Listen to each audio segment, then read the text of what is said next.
The president answered my questions on text about his hopes for this nascent deal. Donald Trump gets to hide behind the black screen of texting.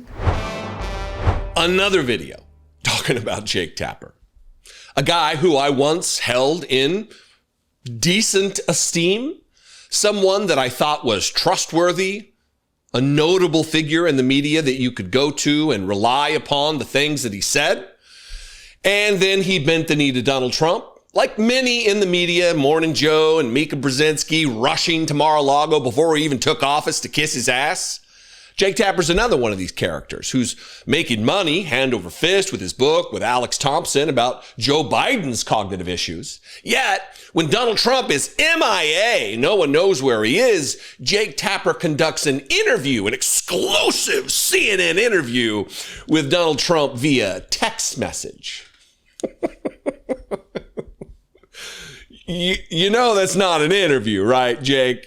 You do know it, right? And you also know, because you're so tuned in, so plugged in to the media landscape, that in the moment that Donald Trump is missing in action, you're doing text message interviews with him.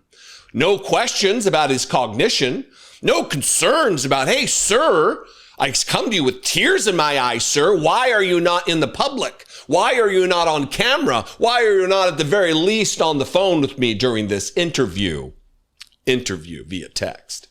And Lawrence O'Donnell had some things to say about this last night. Let me tell you, too often in different occupations, there's like solidarity. We don't speak against our own. You see it with cops all the time. Well, you don't rat out a fellow cop, even if they're doing something illegal, criminal, immoral, unethical. You don't rat out another cop. We're all on the same team here. Back the blue, blah, blah, blah, right? Well, I like that there are certain reporters who will call bad behavior out, who will point out the failures of others, especially in this moment, this precarious time in the history of the United States. We need more energy like this from Lawrence O'Donnell of MSNBC, calling out, not my name.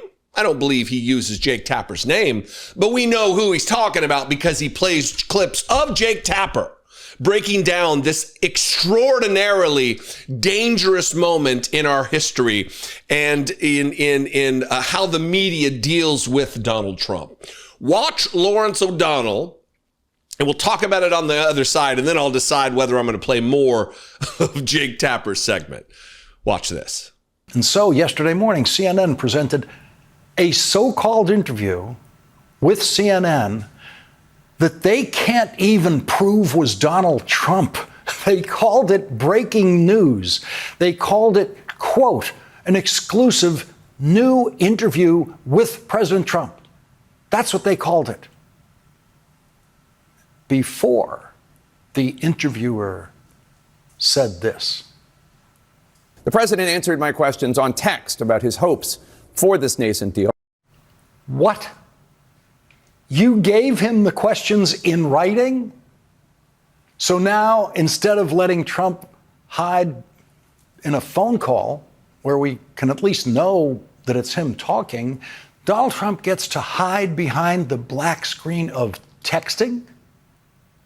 We actually have no idea who texted the replies in that so-called interview. CNN is unable to prove that Donald Trump was actually doing that texting.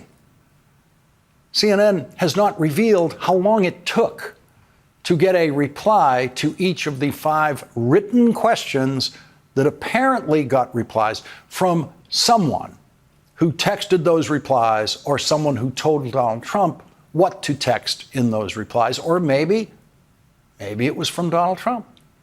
The first question was, what happens if Hamas insists on staying in power in Gaza, to which the text reply, and we don't know how long this took, was, and we don't know who did it, the text reply says, complete obliteration. The final slow pitch softball question was, how do you think the government shutdown is going to end? That question got the empty answer it deserved. Someone texted this reply as an answer to that question of how the shutdown is going to end. Good, we are winning and cutting costs, big time, exclamation point. The interviewer then said, I asked a few other questions on text, still waiting for a response on those, Mr. President. Okay, what were those questions? Exactly which questions did Donald Trump refuse to answer? What could be more relevant in reporting an exchange than that is supposed to be with the President of the United States than including the questions he refused to answer? We have no idea. Any questions about Jeffrey Epstein or his sex trafficking friend, Ghislaine Maxwell?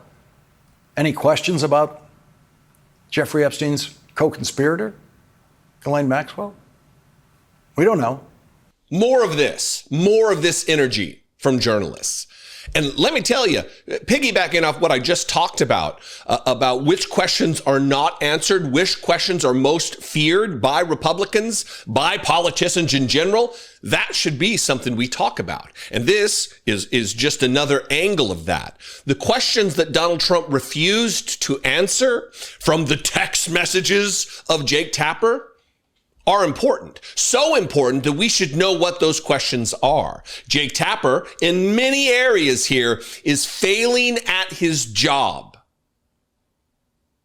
He is protected by the United States Constitution's First Amendment, the free and fair press, the only occupation listed in the Constitution as protected, granted special constitutional protections. And Jake Tapper shit in the bed. To cozy up to Donald Trump, the President of the United States, throwing Joe Biden under the bus for cognitive decline, yet not a question in sight for Donald Trump. Nary a probing question from Jake Tapper. Or maybe there was, he's just not letting us know what those questions were. And they did, I'm not going to play it. You get the vibe from what Lawrence O'Donnell played there. They did play this out like it was some kind of an exclusive CNN interview with the President of the United States. You don't know who's on the other end. Anyway, all of this is good information to take into your week, to take into your year, to take into this second administration of Donald Trump, knowing where the weak points are in media coverage. And CNN right now is absolutely, generally one of those weak points. There are weaker points in the chain of CNN. Jake Tapper is certainly one of them. There are others, but there are people who do good work. Manu Raju does great work over there. There are many people who do good work. I'm going to talk about Boris Sanchez today. He's another one. Does good work. You can rely upon him to ask the tough questions, to ask the tough follow-ups, to not allow the non-answering bullshit to continue. Anyway, I'd love to know what you think. You can comment below this video wherever you're watching it. Please make sure you're subscribed to this YouTube channel. We're trying to get to 1.5 million subscribers by the end of the year. And with your help, I can do that. You can also like and follow the Facebook page, Dollemore Daily. And if you'd like to sound off in the comments, please do. Or you can leave me a brief voicemail, 714-576-4054. And of course, as always, you can email me, daily@dollemore.com. I love and appreciate you very much. I'll see you next time. Be genuine and take care of one another. Have you ever had or heard a great idea during a meeting or a conversation, but by the time that you went to jot that idea down, it was just gone? Wouldn't it be great to have a way to capture all the inspirations without breaking the flow of conversation? PlodNote Pro is that answer. PlodNote Pro is a meeting secretary for during and after your meetings, and it takes down detailed minutes, identifies speakers, and creates summaries with actionable to-do lists.